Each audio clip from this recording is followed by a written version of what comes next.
दीपावली के पर्वों की श्रृंखला चल रही है और आज गोवर्धन पूजा और अन्नकूट का पर्व है।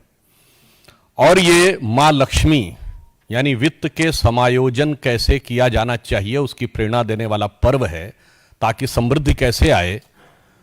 और उस समय में कांग्रेस पार्टी के अध्यक्ष के मुंह से जो निकला है, उन्होंने दिखाया है कि अगर सत्ता जनता के लिए संपत्ति और समृद्धि बननी चाहिए तो उनके हाथ में आकर वो विपत्ति बन जाती है।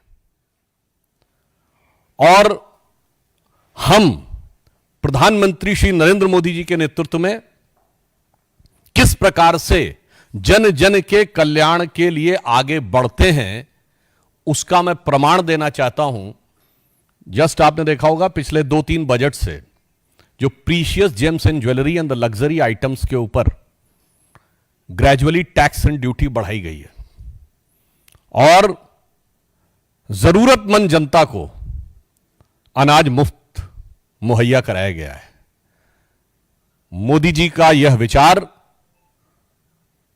उस भगवान राम के आदर्श से प्रेरित है, चूंकि दीपावली का पर्व है, जिनके लिए लिखा गया है कि मणि माणिक महंगे किए और सहजे तृण जल नाज, तुलसी सोई जानिए राम गरीब नवाज। तो लग्जरियस आइटम्स के ऊपर टैक्स और गरीब व्यक्ति के लिए अनाज की उपलब्धता। मगर अफसोस की बात यह है, कुछ लोग ऐसे होते हैं जिसमें कांग्रेस पार्टी और विपक्षी दल प्रमुख हैं, जिनके दिमाग इतने खाली होते हैं कि सत्ता में आने पर खजाना खाली कर देते हैं और इसके बावजूद जनता को वांछित व्यवस्था उपलब्ध नहीं करा पाते हैं। मैं यह बात कहना चाहता हूं कि कांग्रेस अध्यक्ष श्री मल्लिकार्जुन खड़गे जी देश के बहुत वरिष्ठ नेता हैं, वयोवृद्ध कांग्रेसी नेता हैं और उन्होंने निश्चित रूप से कांग्रेस का वो दौर भी देखा है जब कांग्रेस में कुछ एक समझदार नेता होते थे, जिन्होंने वित्तीय संकटों के बीच में भी देश को सही दिशा दी, जैसे पीवी नरसिम्हा राव और प्रणब मुखर्जी। तो हो सकता है आज के इस राहुल गांधी के एरा में, कभी कभी कहा जाता ना कि जिह्वा पर सरस्वती विराजमान हो जाती हैं, तो उनके मुंह से वह सत्य स्वतः निकल गया, या यूं कहें जो हकीकत थी वो जुबान पर खुद ब खुद आ गई। अब उसके बाद मैं कहना चाहता हूं कि एक गांधी की कांग्रेस थी और वहां से जो राहुल गांधी की कांग्रेस, यानी एक राष्ट्र के विचार से प्रेरित कांग्रेस और एक अर्बन नक्सल विचार से प्रेरित कांग्रेस के बीच की यात्रा खड़गे जी ने देखी होगी तो वही उनके दिल से कहीं ना कहीं निकला होगा। अब उनसे दबाव डलवाकर जो कुछ भी कहलवाया जा रहा हो, अब वो चाहे 7 गिनाएं या 17 गिनाएं, उनके लिए मैं कहना चाहता हूं कांग्रेस पार्टी से कि अब जो होना था वो हो गया। बिगड़ी बात बने नहीं, लाख करो किनकोए, रहीमन बिगड़े दूध को मथे न माखन होए। अब जो होना था वो हो गया है। अब मैं इस विषय का आपको तथ्यात्मक जवाब देना चाहता हूं। कांग्रेस अपने किसी भी प्रॉमिस को कभी भी फुलफिल नहीं कर पाई और जब जब वो सत्ता में आते हैं तो उस प्रदेश के लिए और देश के लिए आर्थिक चुनौतियां लेके आते हैं। हाल ही में उनकी सरकार जिन राज्यों में है उनमें करीब करीब 1.5 साल हो गए। कर्नाटक में आप जाके चेक कर लीजिए, कर्नाटक में 2021-22 में जो इन्वेस्टमेंट था वो 1,63,000 करोड़ था, अब 54,000 करोड़ पे आ गया। हिमाचल में आप याद करिए कि इन्होंने क्या दावा किया था कि हम पेट्रोल और डीजल के दाम कम कर देंगे, आते ही 3-3 रुपए बढ़ा दिए। और उसके बाद क्या स्थिति हो गई कि सरकार के पास कुछ ही दिनों में इतना पैसा भी नहीं रह गया कि वो सही ढंग से सैलरीज भी दे सके। हिमाचल में आपको याद हो, कहा कि सारी बहनों को जो कहा था 1,500 रुपए दे दिए, अभी तक की जो जानकारी है शायद 25-30 हजार से ज्यादा को नहीं मिला है और फिर भी कहते हैं कि हमने सारा कर दिया है। कर्नाटक में तो आपने यह भी देखा कि वाल्मीकि योजना जो शेड्यूल कास्ट के लिए बनाई गई थी उससे भी पैसा डाइवर्ट करने का उन्होंने प्रयास किया। जब इनके शासनकाल में महाराष्ट्र था और हमारे शासन में कर्नाटक था, तो इन्वेस्टमेंट में कर्नाटक नंबर 1 हो गया था और महाराष्ट्र पीछे हो गया था, जबकि महाराष्ट्र में देश की आर्थिक राजधानी है मुंबई। अब पुनः महाराष्ट्र फिर नंबर 1 पे आ गया है। तो यह दर्शाता है कि कांग्रेस जब जब सत्ता में आती है तो जो कहा गया वो कभी पूरा नहीं कर पाती है। जहां तक उन्होंने कई प्रश्न खड़े किए हैं आदरणीय खड़गे जी ने, तो मैं कहना चाहता हूं, रोजगार की आप बात करते हैं तो रोजगार के लिए सबसे प्रामाणिक जो डाटा होता है वो होता है ईपीएफओ, एम्प्लॉय प्रोविडेंट फंड, यानी कर्मचारी भविष्य निधि खाता। जब कोई कर्मचारी बनेगा तभी उसके खाते में से पैसा कटकर उसमें जाएगा, और सिर्फ कर्मचारी का खाता नहीं जाता, उसमें जो उसका नियोक्ता है यानी एम्प्लॉयर, वो भी अपना कंट्रीब्यूशन देता है। तो जब तक कोई किसी को नौकरी नहीं मिली होगी और उसका कोई एम्प्लॉयर नहीं होगा, तब तक ईपीएफओ अकाउंट ऑपरेटिव नहीं होगा। और हमारी सरकार आने से पहले 11 करोड़ ईपीएफओ अकाउंट थे और 2024 में आते आते 25 दशमलव कुछ करोड़ ईपीएफओ अकाउंट्स थे। EPFO accounts, employ provident fund accounts में सबसे बड़ी छलांग जुलाई के महीने में 22 लाख नए कर्मचारी भविष्य निधि खाते खुले। कांग्रेस वालों को खुली आंखों से यह आंकड़ा देखना चाहिए। इसमें किसी प्रकार के किंतु परंतु की कोई गुंजाइश नहीं बचती है। और एक अन्य कुछ सर्वेस के हिसाब से इन 10 वर्षों में 54 करोड़ जो वर्किंग पर्सन्स ईयर होते हैं वो क्रिएट किए गए, अर्थात प्रत्यक्ष या परोक्ष रूप से कितने लोगों को रोजगार मिला उसका एक संकेत होता है। और ईपीएफओ एकदम ऑथेंटिक, डॉक्यूमेंटेड, अनडिस्प्यूटेबल, जिसके ऊपर किंतु परंतु नहीं किया जा सकता, वो डाटा होता है।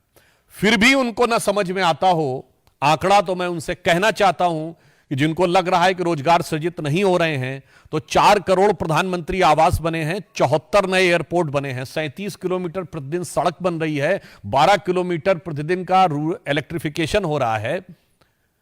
भारत ने विमान वाहक युद्धपोत बना लिया है, कश्मीर में चिनाब पे सबसे ऊंचा पुल बन गया है, मुंबई में अटल सेतु बना है, कोलकाता में जमीन के नीचे मेट्रो बन गई है। मैं उनसे विनम्रता से पूछना चाहता हूं, ये बना कौन रहा है?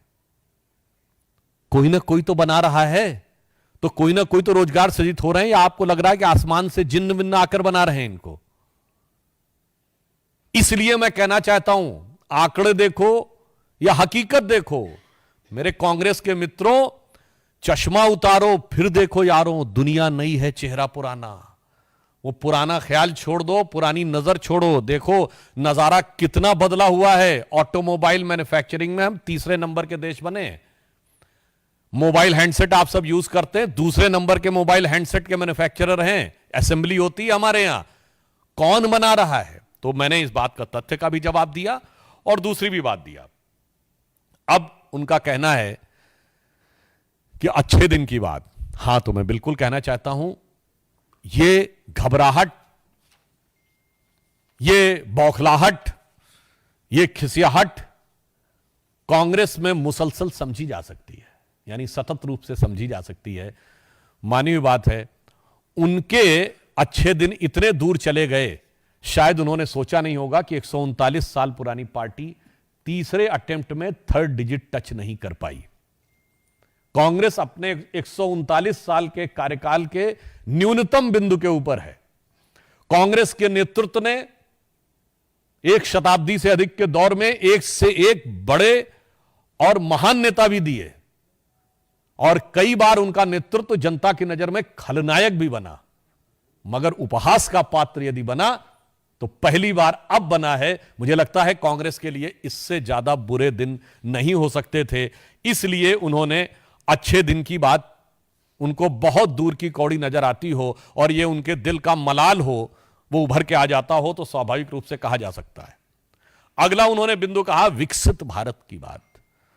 तो हम यह बताना चाहते हैं कि भारत 5वीं बड़ी अर्थव्यवस्था बना है, और just last week international monetary fund की चीफ क्रिस्टिना जॉर्जिएवा ने यह कहा है कि भारत 7% की ग्रोथ रेट के साथ वर्ल्ड की मेजर इकोनॉमीज में फास्टेस्ट ग्रोइंग इकोनॉमी होगा।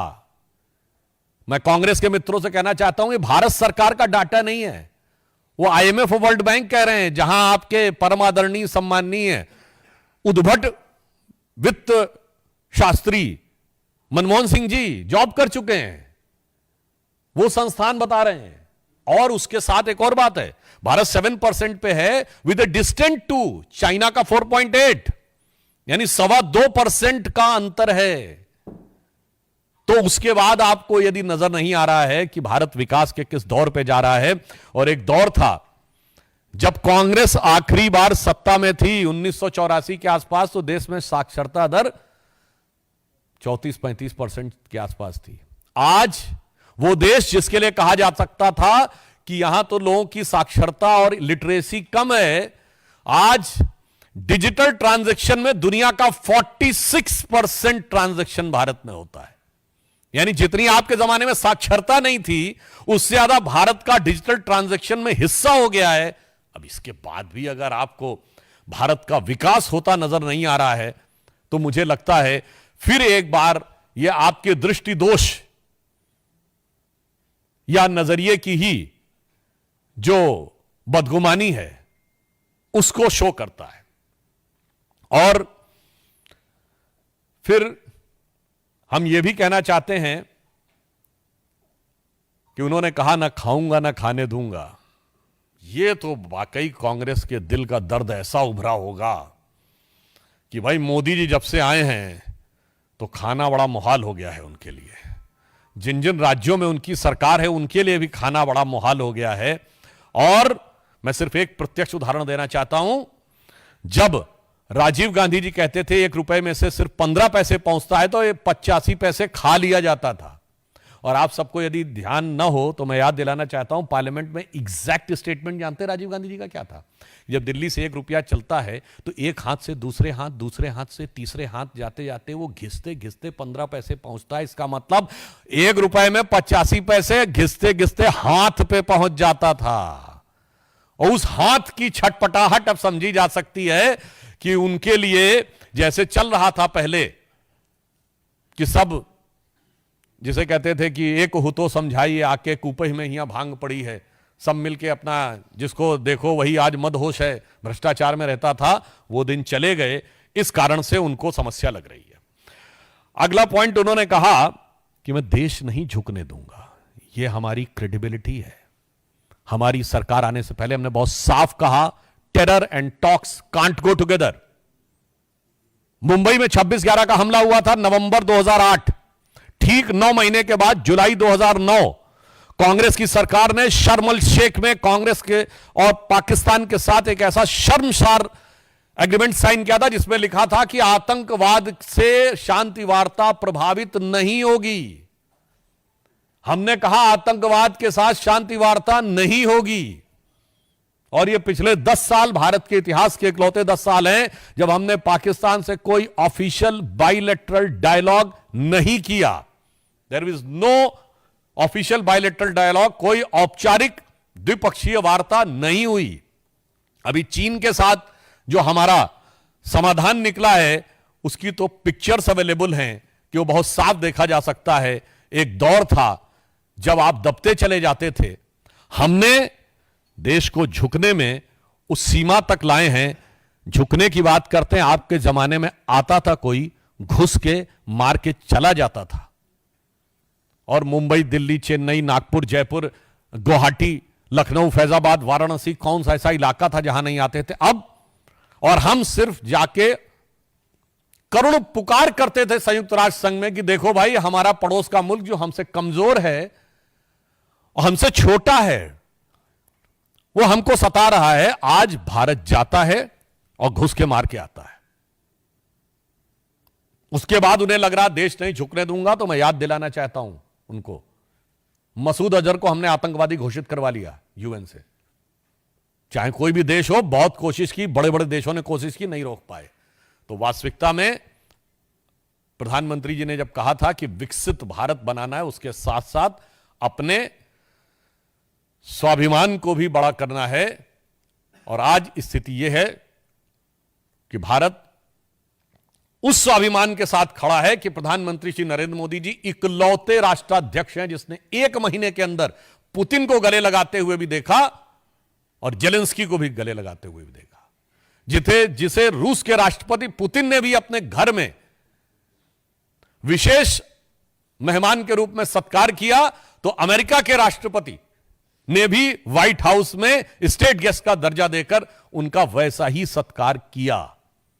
मुझे लगता है इसके बाद भी किसी को देश झुकता नजर आ रहा हो तो मैं कहूंगा इसका मतलब विदेशी मानसिकता के बोझ से अभी तक उनके कंधे और विचार झुके हुए हैं। अब उन्होंने यह कहा कि सबका साथ सबका विकास, तो सिर्फ इतना बताना चाहूंगा 54 करोड़ जनधन अकाउंट खुले हैं। आज 90% जनता उससे कवर्ड हो गई है। सिर्फ एक और उदाहरण देना चाहूंगा, कांग्रेस के दौर हुकूमत में 14 करोड़ लोगों के पास स्मार्टफोन था।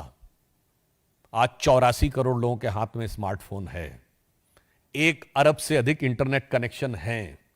1 अरब से अधिक लोगों के हाथ में फोन है, मोबाइल फोन है।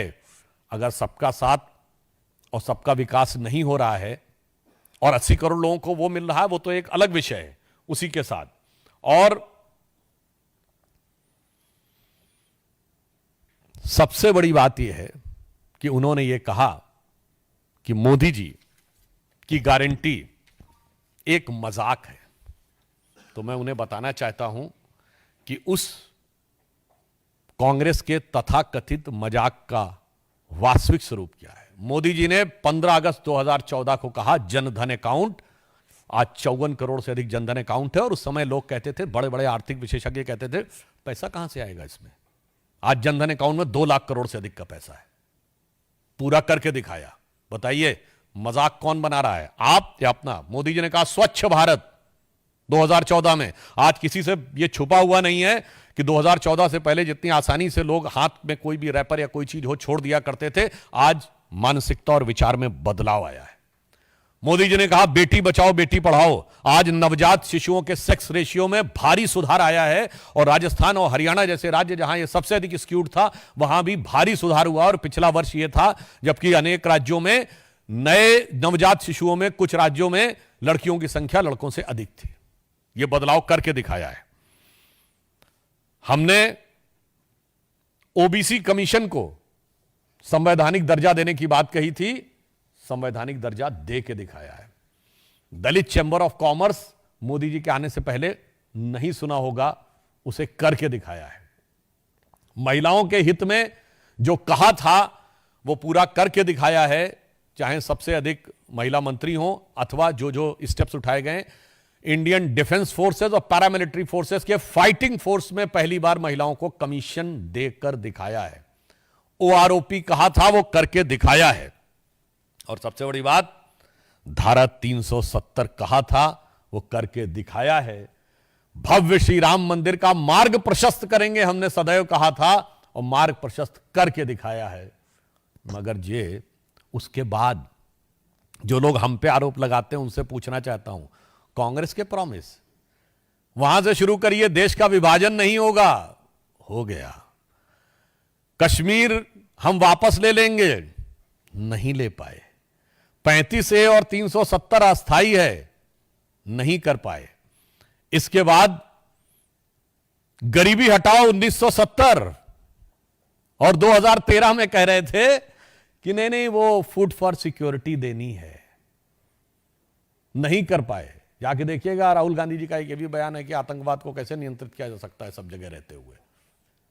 आपने जो जो कहा वो नहीं कर पाए। और अभी हाल के वर्षों में आ जाइए, 2018 छत्तीसगढ़ जैसे ही हमारी सरकार बनेगी 10 दिन, 1 2 3 4 5 6 7 8 9 10 दिन में किसानों का सारा कर्जा माफ हो गया। क्या 5 साल आके चले भी गए, नहीं कर पाए। राजस्थान में 5,000 रुपए बेरोजगारी भत्ता देंगे, आके चले भी गए, मतलब जब ईवीएम ने अच्छा काम किया था 2018 में आ गए थे, और 2023 में जब ईवीएम ने गड़बड़ काम कर दिया तो वो चले गए, बेचारे काम नहीं कर पाए। और अभी आप देख रहे हैं जो कर्नाटक में, तेलंगाना में, हिमाचल में जो हो रहा है, मुझे लगता है कि ऐसा कहकर कांग्रेस पार्टी अपना मजाक बना रही है।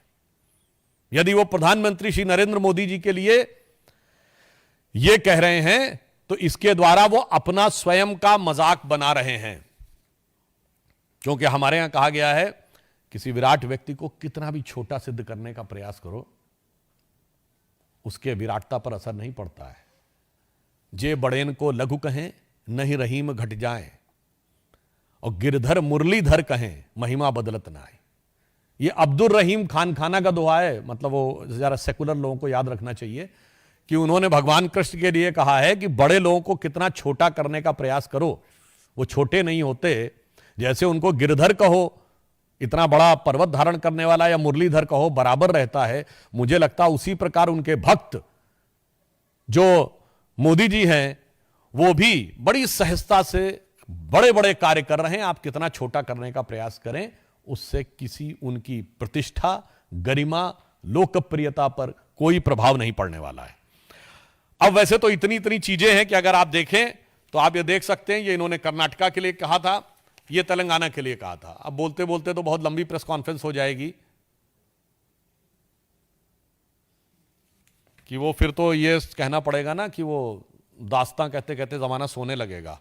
ये हिमाचल में इन्होंने किया था। आप लोग इसको देख सकते हैं कि जो इन्होंने कहा वो कभी नहीं किया। अब मैं ये कहना चाहता हूं कि जो कुछ उन्होंने कहा वो सिर्फ एक जजमेंट की गलती नहीं है। उन्होंने कहा उनसे गलती हो गई और वही प्रॉमिस करिए जो करना चाहते हैं। तो मैं उनसे कहना चाहूंगा, मोदी जी के विरुद्ध आपके मन में आती हुई छटपटाहट और बौखलाहट के चक्कर में आपने जो किया, उसके लिए उनके लिए एक पंक्ति कहना चाहूंगा कि सही राह को छोड़कर जो मुड़े हैं, कभी पग न उनके शिखर पर पड़े हैं, और बिना पंख तोले उड़े जो गगन में, न संबंध उसके गगन से जुड़े हैं। कांग्रेस को यह याद रखना चाहिए। मगर मैं इससे ज्यादा गंभीर बिंदु यह कहना चाहता हूं कि यह सिर्फ कोई उनकी जजमेंट की गलती नहीं है। आज जो प्रधानमंत्री जी ने कहा है, कांग्रेस जिस प्रकार के अर्बन नक्सल्स के हाथ में चली गई है, यह एक सोचे समझा षड्यंत्र और भारत में अराजकता उत्पन्न करने के एक प्रयास का हिस्सा भी है। मैं पुनः आपको यह बात भी बताना चाहता हूं जो मैं पहले भी कह चुका हूं।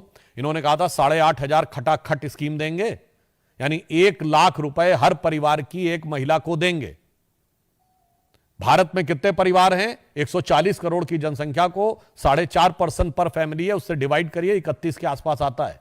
यानी लगभग 31 करोड़ परिवार हैं, और आप कह रहे हैं हर परिवार की हर महिला को 1 लाख देंगे। इसका मतलब 31 लाख करोड़ रुपया आप बांटने का प्रॉमिस कर रहे थे। और जाकर बजट में चेक कर लीजिए, पिछले बजट में भारत की जो रेवेन्यू रिसीप्ट है, यानी राजस्व आय है, वो 26,80,000 करोड़, यानी 27 लाख करोड़ भारत की कुल आमदनी नहीं है। और ये 31 लाख करोड़ बांटने का कैसा वादा किए थे? जैसे पॉन्जी स्कीम वाले लोग करते हैं।